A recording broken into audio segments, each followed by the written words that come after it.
bagaimana Nabi memuliakan makanan ini. Artinya memuliakan yang memberikan makanan kepada Nabi sallallahu alaihi wasallam. Kemudian duduk lagi. Nabi menyarankan, menyampaikan adabnya. Kalau ketika menghadapi makanan, disuruh kita duduk lagi. Tidak jalan-jalan ke sana kemari. Tidak berdiri makan ini. Dicontohkan Nabi. Makan dengan betul-betul makan. Kemudian dinikmati makanan itu. Disyukuri lagi. Diajarkan bagaimana Nabi berzikir ketika makanan. Allahumma lakal hamdu wa lakal syukru.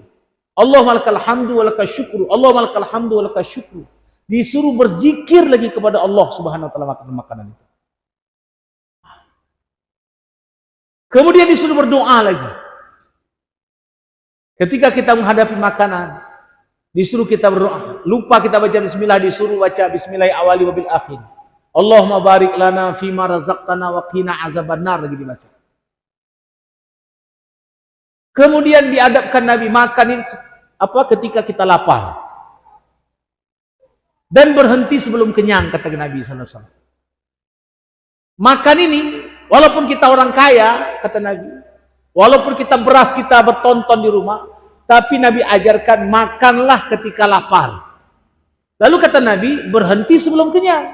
Assalamualaikum warahmatullahi wabarakatuh.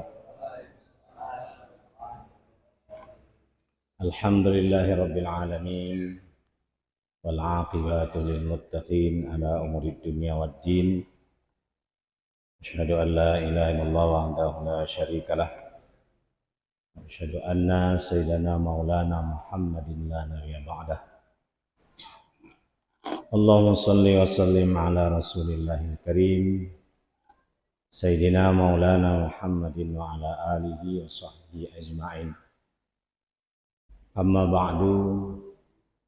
Ya ayuhal muslimun, usikum wa iyaya bitaqwallah faqad fazal muttaqun. Faqala ta'ala fil Qur'anil Karim, a'udzu billahi minasy syaithanir rajim. Bismillahirrahmanirrahim. Walladzina jahadu فينا لنهدينهم سبلنا وإن الله لمع المحسنين. Dan adapun orang-orang yang bersusah payah di jalan kami, pasti akan kami tunjuki kepada mereka itu akan jalan-jalan kami, dan sesungguhnya Allah bersama orang-orang yang berbuat kebajikan. Faqala Rasulullah sallallahu alaihi wasallam fi kitabil hadis, man kharaja min baitihi fi talabil ilmi fahuwa fi sabilillah hatta yarji. Barang siapa yang keluar dari rumahnya dengan niat untuk mendapatkan ilmu, maka orang yang keluar itu digolongkan dalam golongan orang-orang yang sedang berjihad di jalan Allah hatta yarji, sampai dia pulang kembali ke rumahnya. Sadaqallahul azim wa sadaqa rasulul karim wa nahnu ala zalika minasyahidin wa syakirin. Alhamdulillahirabbil alamin. Hadirin dimuliakan Allah SWT, untuk imam yang dimuliakan Allah, para guru-guru kami, ayah mak sekalian, jamaah sidang salat maghrib dan isya rahimakumullah.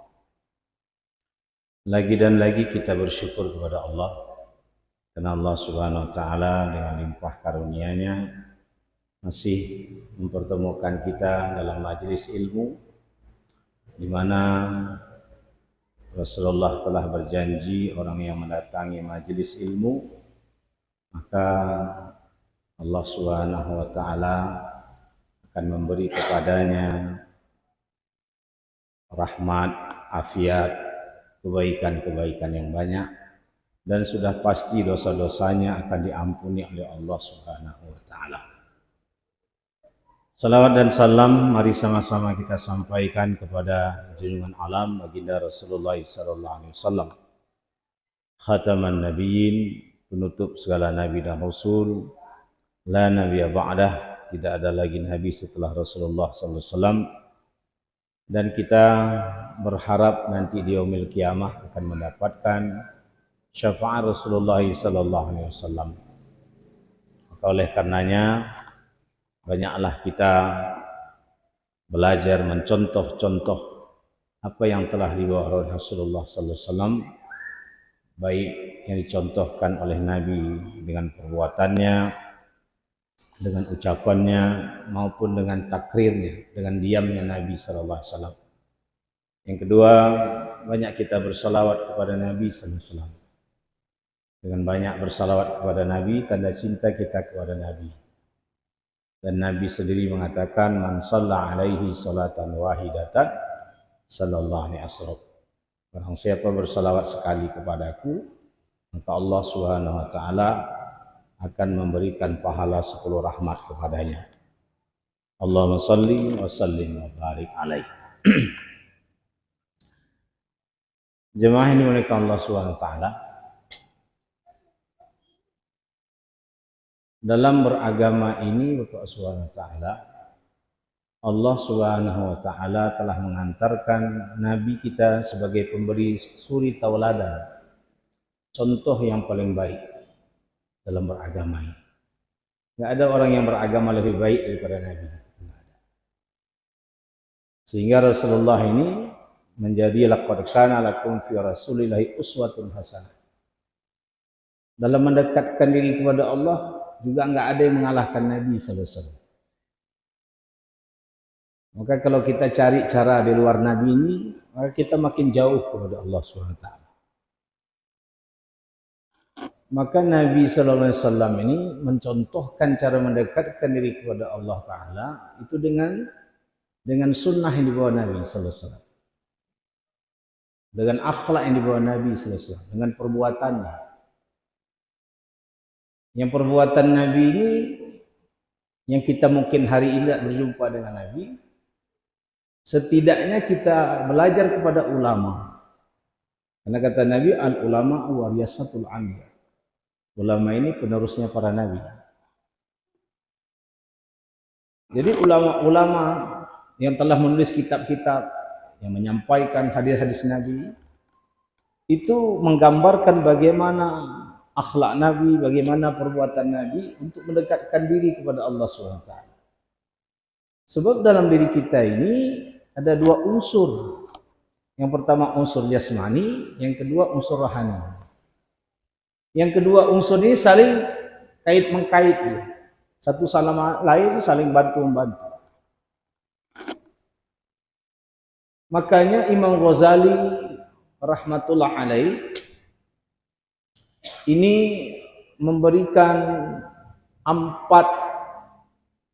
contoh riyadhah ataupun latihan berdasarkan akhlak Rasulullah SAW, berdasarkan nanti ayat-ayat Al-Quran yang kita bacakan yang dicontohkan oleh Rasulullah SAW. Dalam kitabnya Nabi Imam Ghazali menulis ada 4 jalan atau cara untuk riyadhah, latihan bagaimana kita mendekatkan diri kita kepada Allah SWT.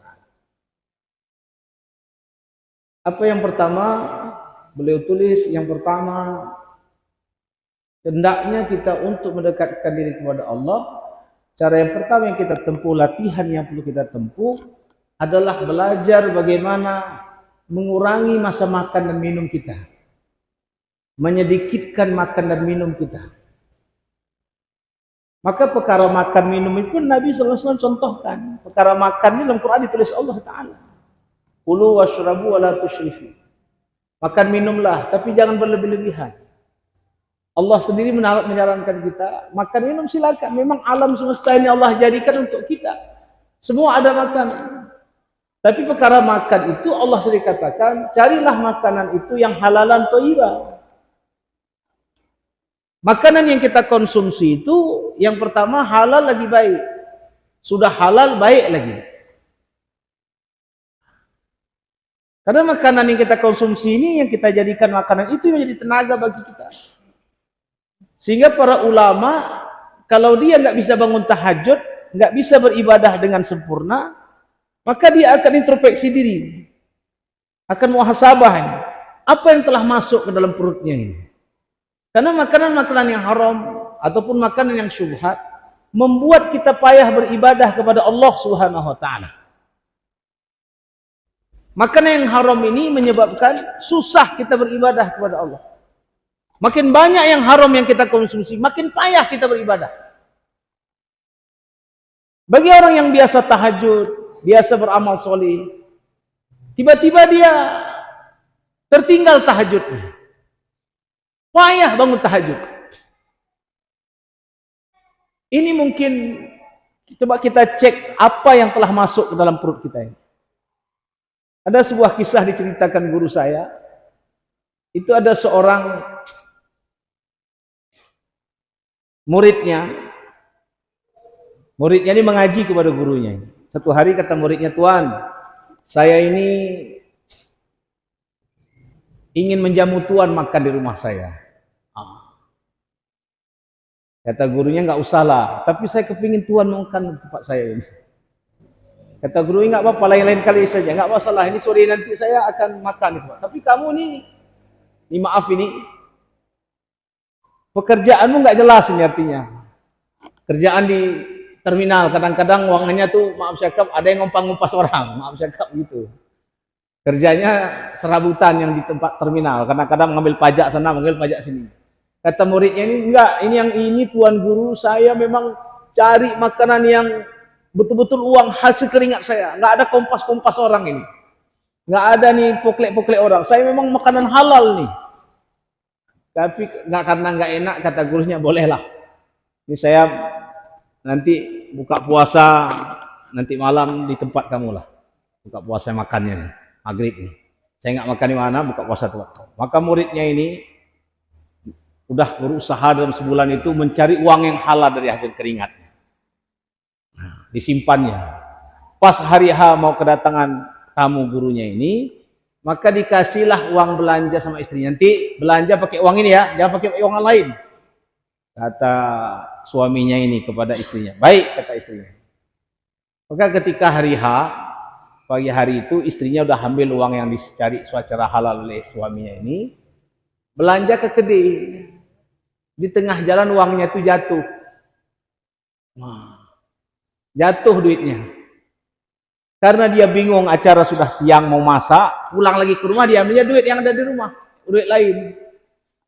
Maka dia masaklah segala macam, siap. Kata muridnya kepada gurunya, "Tuan Guru sudah siap di rumah." Maka datanglah gurunya ini. Buka puasa situ, makan, buka puasa, ibadah maghrib bisa selesai. Setelah mengucapkan salam kepada guru muridnya ini, muridnya pun senang. Pulanglah gurunya. Ketika gurunya ini pulang, besoknya dipanggil gurunya lah muridnya ini. "Wahai muridku, tadi malam," kata gurunya ini, "aku telah buka puasa kepadamu. Tapi gara-gara makan di tempatmu ini, aku payah bangun tahajud nih. Aku ini payah bangun tahajud nih. Apa makanan apa yang telah kau kasih sama aku?" Kata muridnya, "Tuan, saya betul-betul cari makan yang halal. Ini nggak ada serupiah pun nggak ada. Nggak ada ini uang-uang lain. Uang ini semata-mata dari keringat saya, memang saya usaha dengan halal itu. Tapi," kata gurunya, "nggak mungkin lah saya ini. Selama ini aku kalau makan di mana tahajud Pak, bisa bangun cepat. Tahajud nggak bisa tinggal. Ini setelah buka puasa tepat kamu, syahwatku naik," kata gurunya. "Pikiranku tak kotor, tak kemana-mana. Syahwatku jadi naik nih. Malah aku nggak bisa bangun untuk tahajud nih." Karena penasaran dipanggilnya lah istrinya ini, muridnya ini. "Wahai istriku nih, apa yang ku perintahkan kepadamu udah ku kerjakan kemarin. Semua sudah Bang. Belanja-belanja pakai uang itu kemarin." Diam bininya. "Kenapa kau diam?" Kata bininya, "Bang, waktu abang ngasih duit yang kemarin itu, uangnya jatuh Bang. Jatuh, iya hilang. Waktu cara pengen dompetnya hilang. Tadi mana aku taruh? Jadi ku pulang, kau ambillah uang biasa abang kasih yang dari lain-lain itu, uang masuk itu. Maka ku belilah makanan itu." "Alah," kata lakinya, "uang kayak gitu ya, aku uang tak mana-mana aku dapat. Pulang dia bilang sama gurunya, untuk minta maaf pada gurunya. Maka gurunya pun tobat, nggak mau lagi buka puasa ataupun diundang dengan oleh muridnya kalau nggak jelas. Jadi Bapak Subhanahu wa taala, ini satu contoh kecil.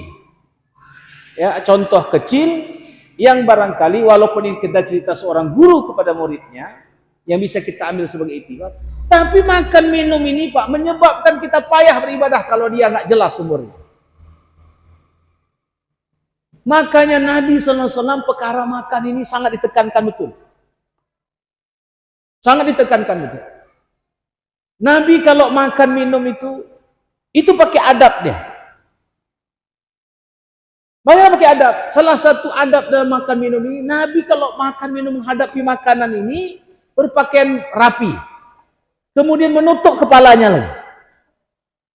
Jadi menutup kepala waktu menghadapi makanan. Bukan memuliakan makanan, bukan kita sembah makanan, bukan. Tapi semata-mata memuliakan yang memberikan rezeki kepada kita hari ini. Makanya adab makan itu disebut Nabi. Sebelum makan itu disuruh kita berwudu lagi, coba. Kenapa? Karena menghargai makanan, menghargai pemberi zat yang memberikan makanan.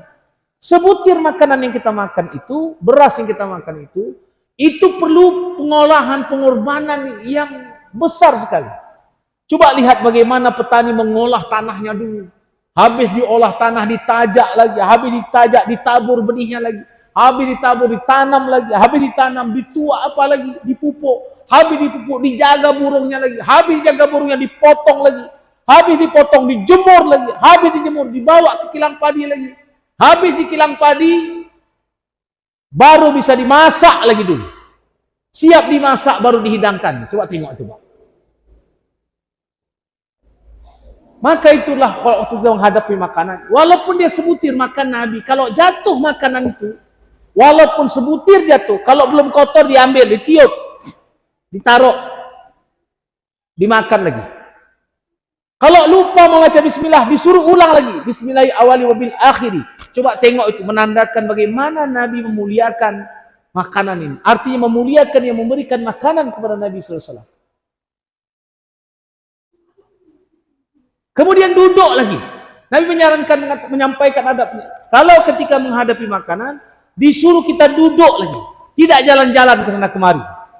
Tidak berdiri makan ini. Dicontohkan Nabi. Makan dengan betul-betul makan. Kemudian dinikmati makanan itu. Disyukuri lagi. Diajarkan bagaimana Nabi berzikir ketika makanan. Allahumma lakal hamdu wa lakal syukru. Allahumma lakal hamdu wa lakal syukru. Allahumma lakal hamdu wa lakal syukru. Disuruh berzikir lagi kepada Allah Subhanahu wa taala makan makanan itu. Kemudian disuruh berdoa lagi. Ketika kita menghadapi makanan, disuruh kita berdoa. Lupa kita baca bismillah, disuruh baca bismillahi awali wabil akhir. Allahumma barik lana fima razaqtana wa qina azabannar, lagi dibaca. Kemudian diadabkan Nabi makan ini ketika kita lapar. Dan berhenti sebelum kenyang, kata Nabi SAW. Makan ini, walaupun kita orang kaya, kata Nabi, walaupun kita beras kita bertonton di rumah, tapi Nabi ajarkan makanlah ketika lapar. Lalu kata Nabi, berhenti sebelum kenyang. Bukan lambung kita yang sejengkal dari pusat ke dada kita ke ulu hati ini, yang sejengkal ini, bukan dipenuhkan semua. Apa kata Nabi? Makan ketika lapar, berhenti sebelum kenyang. Menandakan berhenti sebelum kenyang, lambung kita yang satu jengkal ini dibagi 3 lagi. Artinya, sepertiga kita isi makanan, sepertiganya kita isi air, sepertiganya kita biarkan dengan udara. Coba lihat itu. Berarti Nabi menyedikitkan makanan. Enggak pernah kita dengar dalam riwayat atau disampaikan oleh guru-guru kita, Nabi makan sampai kekenyangan. Ada pernah kita dengar? Ada enggak kita dengar Nabi makan sampai kekenyangan? Ada begitu? Tidak pernah sekalipun. Tidak pernah kita dengar. Dan ulama-ulama guru-guru kita pun mencontoh akhlak Rasulullah dalam perkara makan minum ini. Imam Malik makan sekedar menegakkan tulang punggung saja. Maka Nabi dalam menyedikitkan makanan ini, maka Nabi berpuasa lagi. Puasa Nabi itu puasa Senin Kamis, Senin Kamis, Senin Kamis. Dipilih Nabi lagi harinya. Nabi memilih harinya. Inna Allah astafa sofaya fi makhlukin. Allah melebihkan makhluknya. Nabi pun memilih hari yang dimuliakan Allah Ta'ala. Kalau Allah memuliakan hari Jumat, Nabi memilih harinya tersendiri. Diizinkan Allah. Hari Senin dengan hari Kamis Nabi pilih. Setiap Senin Nabi berpuasa, setiap Kamis Nabi berpuasa. Itu menandakan Nabi menyedikitkan makan. Kita mau katakan mencintai Nabi, belajar menyedikitkan makanan. Jangan sikit-sikit makan. Kalau Nabi sikit makan, kalau kita sikit-sikit makan, sikit-sikit makan. Itu bedanya dengan Nabi. Kalau Nabi menyedikitkan makan, kalau kita sikit-sikit makan. Makanya ketika kita makan kekenyangan, apa yang terjadi? Syahwat kita naik. Kalau sudah dia kenyang, kepingin tidur terus. Kalau sudah tidur terus, makan kenyang, olahraga kurang, apa yang terjadi? Syahwatnya meningkat. Kalau syahwat meningkat, ibadah pasti malas. Kalau ibadah malas, jauh daripada Allah. Kesana larinya. Maka disuruh menyedikitkan makanan. Dan dalam makanan ini, Bapak Subhanahu wa Ta'ala disuruh juga lihat sumbernya dari mana. Dan Allah telah memberi tuntunan, makan minumlah yang halal lagi baik. Halal kadang-kadang belum tentu baik. Ada makanan halal, tapi nggak baik bagi tubuh kita. Halal makanan ini, tapi membuat kita penyakit. Kita ada penyakit lambung. Memang daun ubi itu halal, tapi tidak baik bagi kesehatan kita. Kenapa? Kalau kita makan lambung. Halal makanan ini, minum kopi misalnya. Tapi karena kita ada lambung, bisa gembung. Itu menandakan halal belum tentu baik bagi tubuh kita. Yang bagus kan yang halal dan baik bagi tubuh kita. Secara jasmani dan rohani. Maka ini dia. Dengan menjadikan makanan. Dan Nabi mencontohkan juga cara makan minum. Dalam segi kesehatan juga begitu. Diajarkan bagaimana kita menikmati makanan ini. Karena maka kata Nabi, perut ini adalah tempat berkumpulnya penyakit. Artinya semua sumber penyakit itu berasal dari perut kita. Coba lihat. Kalau makan kekenyangan kita ini, apa yang terjadi?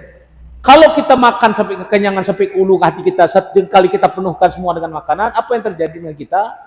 Sudah pasti kita susah bergerak. Kalau susah bergerak, udah pasti kita payah kita dalam beraktivitas. Jangankan beraktivitas, untuk ibadah pun sudah payah. Maka ini Bapak Subhanahu wa Ta'ala. Nabi contohkan ini, makan minumlah. Tapi lihat makanan. Sumbernya jelas, halal lagi, kemudian baik bagi kita. Kemudian walaupun dia halal, tapi kita disuruh kurangi masa makan minum itu. Bukan nggak boleh makan, silakan makan, tapi disuruh mengurangi masa makan. Jangan sikit-sikit makan, sikit-sikit makan, sikit makan. Itu bukan itu. Tapi makan silakan saja makan.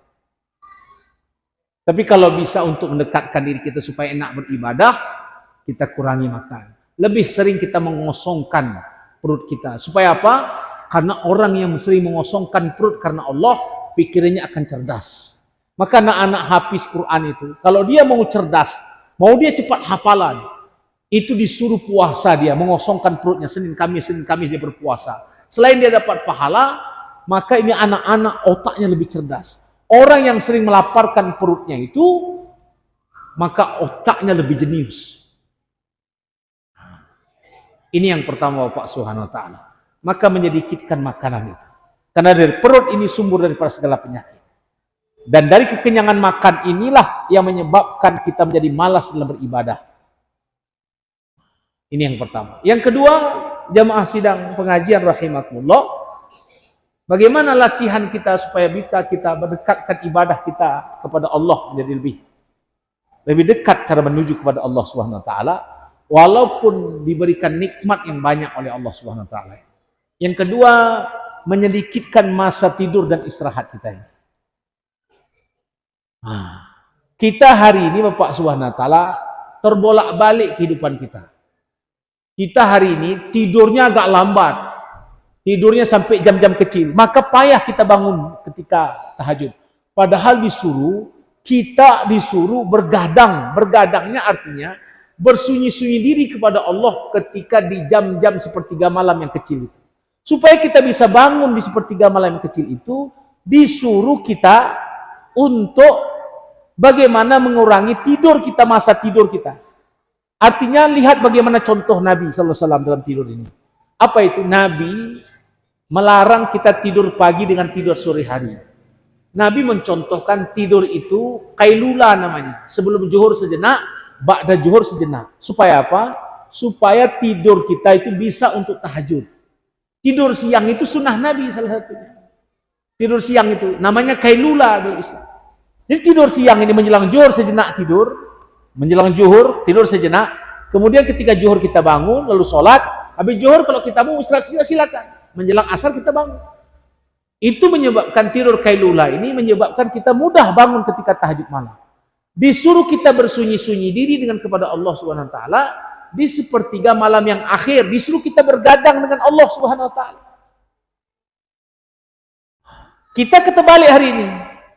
Di jam malam ini kita bergadang sampai tengah malam. Tengah malam ke bawah ngorok kita sampai pagi payah. Padahal waktu tengah malam, sepertiga malam sampai subuh itulah waktu yang paling afdol, yang terbaik kita bermunajat kepada Allah Subhanahu wa taala. Waktu-waktu yang mustajab berdoa kepada Allah Subhanahu wa taala. Bukan kita balik hari ini. Kita hari ini tidur kita suka-suka hati kita. Kalau hari libur kita banting tidur seolah-olah hari liburnya libur dan ibadah. Sehingga subuh-subuh pun kita yang biasa ke masjid pun kadang-kadang di hari Ahad ini kita tidur juga terus. Sampai lewat subuh kita tidur. Padahal tidur ini juga diajarkan Nabi. Bagaimana kita bisa mudah bangun. Maka dalam tidur ini Nabi ajarkan juga. Sebab apa? Waktu manusia itu dibagi 3 dalam kehidupannya. Dibagi 3. Di mana dibagi 3-nya? Sebenarnya kehidupan kita sepertiga hidup ini, sepertiga hari kita untuk beribadah, sepertiga hari kita untuk bekerja, sepertiga hari kita untuk beristirahat. Yang banyak kita kalau sepertiga hidup kita untuk istirahat, katakanlah sehari 24 jam, kalau dibagi 3, 8 jam. Untuk bekerja ada 8 jam, lebih kadang-kadang. Orang kalau gila kerja, bukan 8 jam dia kerja, 12 jam dia kerja. Dari jam 8 pagi dia sanggup kerja sampai jam 8 malam. Malah sampai jam 12 malam kalau orang gila kerja, Pak. Sanggup dia. Kalau ibadah nggak usah kita cerita 8 jam, nggak akan tahan manusia. Kalau tidur, jangan ke 8 jam, 10 jam orang sanggup, Pak, tidur. Tidur, Pak, kalau ditanya 10 jam sanggup orang tidur, Pak. Siapa bilang nggak sanggup? Sanggup 10 jam, bukan 8 jam pun, 10 jam. Kita hitung aja 10 jam. Kalau 10 jam kita tidur satu hari, nggak usah 10 jam. Sepertiga hidup aja, sepertiga hari aja. Berarti 8 jam. 8 jam tiap hari kita tidur, itu pasti normal seperti itu. Mau tua, mau muda seperti itu. Kalau 8 jam berarti sepertiga hidup kita. Kalau umur kita 60 tahun, berarti 20 tahun habis waktu kita untuk tidur. Karena sepertiga hidup, Pak. Satu hari 24 jam. Dibagi 3, untuk ibadah, untuk bekerja, untuk tidur. Yang udah jelas untuk kerja 8 jam, oke. Memang jam kerja begitu dia. Untuk istirahat, oke. Untuk ibadah kita nggak cerita ini. Ini kita mau cerita waktu tidur, yang makan Nabi mengurangi masa tidur istirahat itu.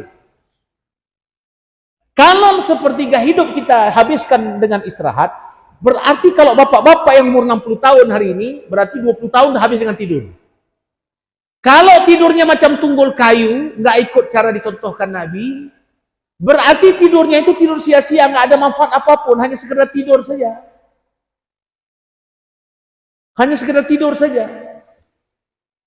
Tapi hari ini bagaimana Nabi mengatakan, menyampaikan sebagaimana Riyadhah disampaikan Imam Ghazali, bagaimana tidur ini contohkan Nabi itu. Yang 20 tahun itu jangan sia-sia, jangan terbuang percuma. Apa yang dicontohkan Nabi sallallahu alaihi wasallam? Waktu tidur itu sangat berharga. Sebab apa? Secara ilmu kesehatan dibuktikan tidur ini bisa mengembalikan tenaga. Sebab apa? Ketika kita tidur nyenyak itu, Pak, seluruh otot-otot kita, seluruh darah kita, seluruh jantung kita, seluruh apa-apa yang dalam organ-organ tubuh kita bekerja, dia memperbaiki sel-sel kehidupannya. Dia perbaiki. Itulah hebatnya mesin ciptaan Allah ini. Ketika kita tidur nyenyak, ngorok kita, Pak, seluruh sel-sel kita ini diperbaiki, otomatis diperbaiki. Maka banyak orang tidur itu kadang-kadang waktu tidur nyenyak dia menapas pakai hidung, buang pakai mulut. Itu menandakan, Pak, bernapas yang paling hebat ketika tidur dengan mulut, bukan dengan hidung, Pak. Jarang orang tidur begini. Kok udah ngorok? Jarang, Pak. Yang terjadi orang kalau ngorok gini ya.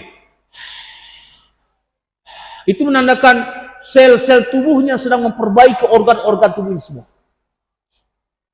Nah, untuk itu, supaya ini dihitung ibadah 8 jam tidur kita ini, apa dicontohkan Nabi? Nabi sebelum tidur membaca doa kepada Allah. Karena tidur ini satu kenikmatan yang diberikan Allah Subhanahu wa taala. Tidur ini kenikmatan yang Allah berikan kepada makhluknya manusia. Sebab malaikat enggak tidur. Tapi seluruh makhluk-makhluk lain tidur. Jin pun tidur dia. Semua makhluk tidur, enggak ada yang enggak tidur, kecuali malaikat sajalah enggak tidur.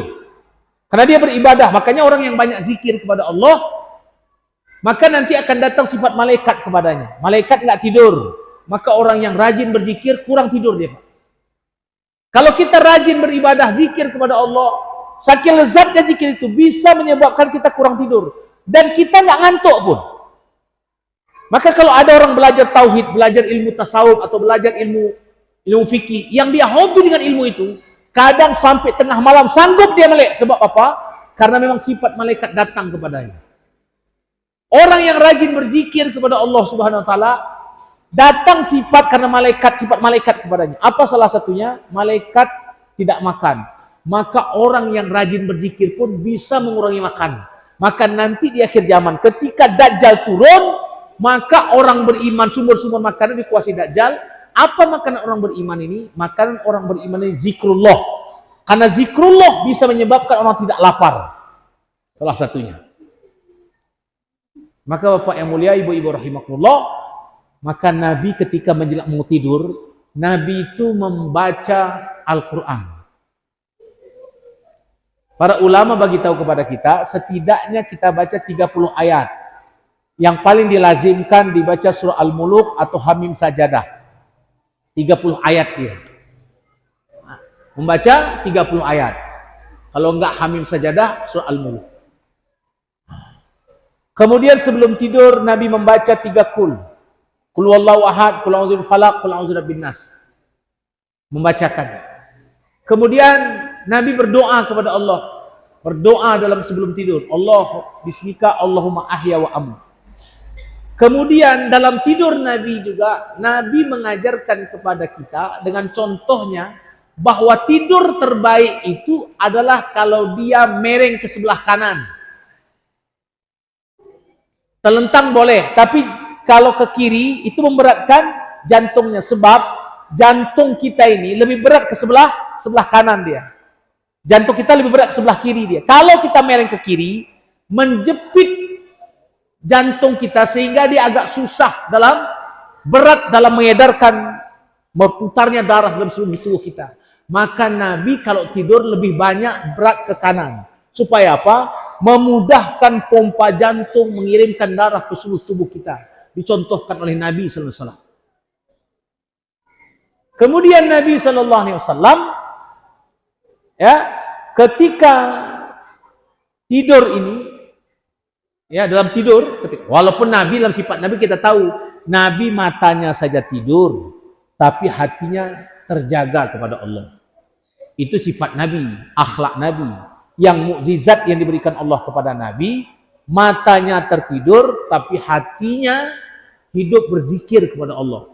Kalau kita mungkin nggak setaraf itu, bukan level kita itu. Kita kalau tidur, mata kita tidur, hati-hati kita pun tidur. Kayak tunggul kayu gitu tidur.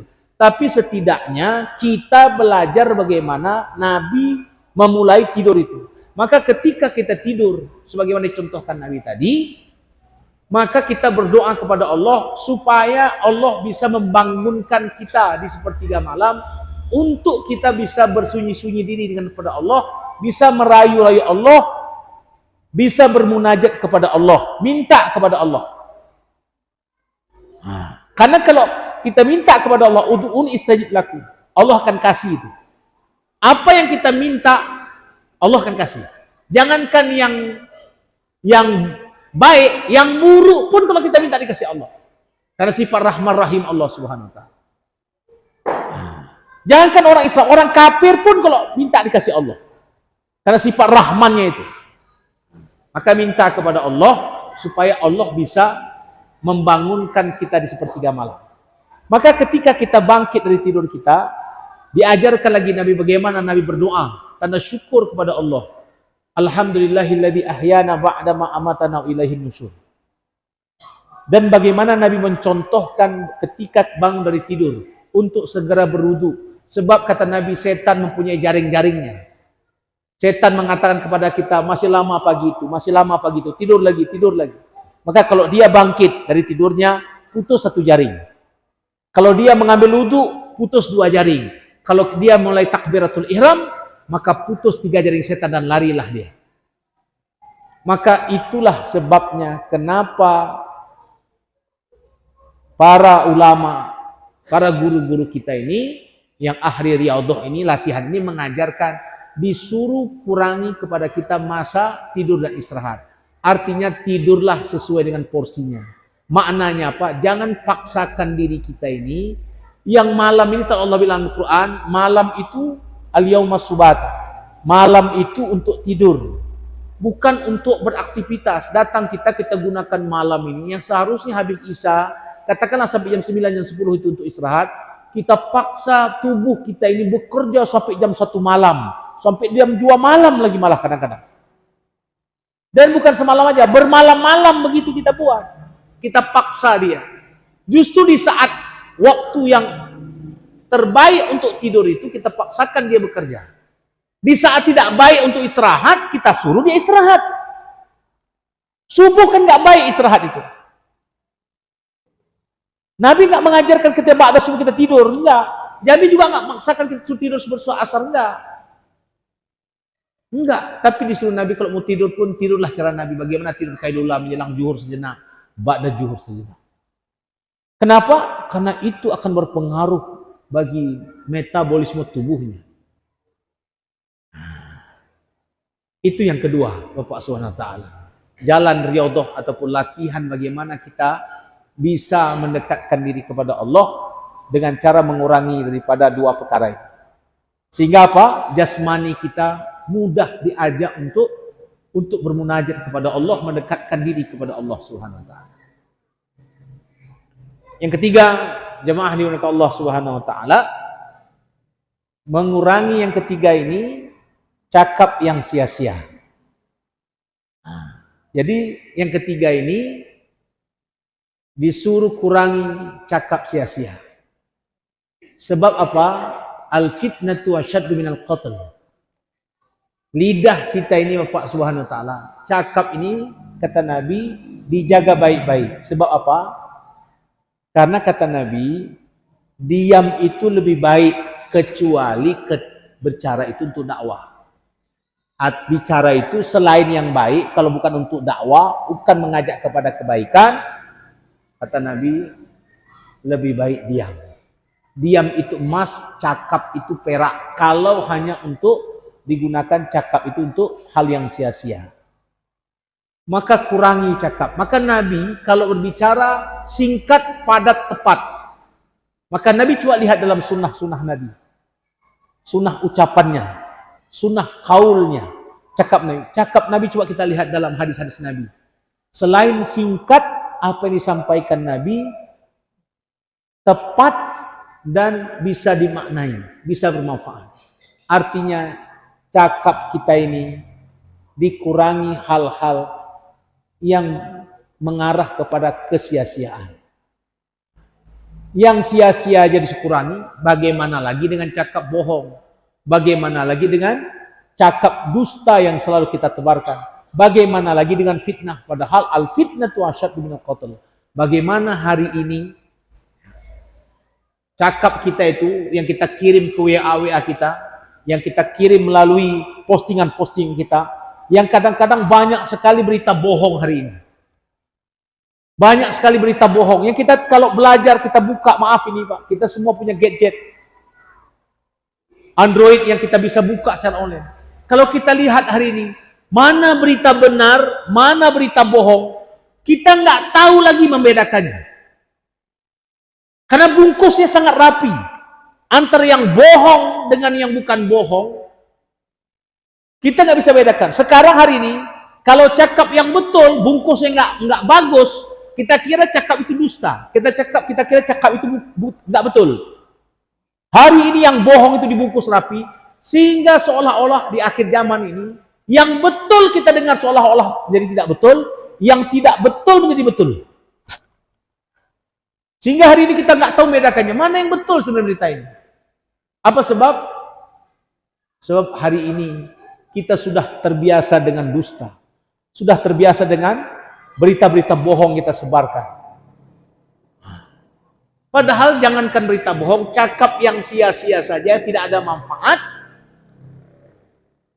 Nabi sallallahu alaihi wasallam melarang untuk melakukannya. Sebab daripada kita bercakap dusta, lebih bagus kita berzikir kepada Allah.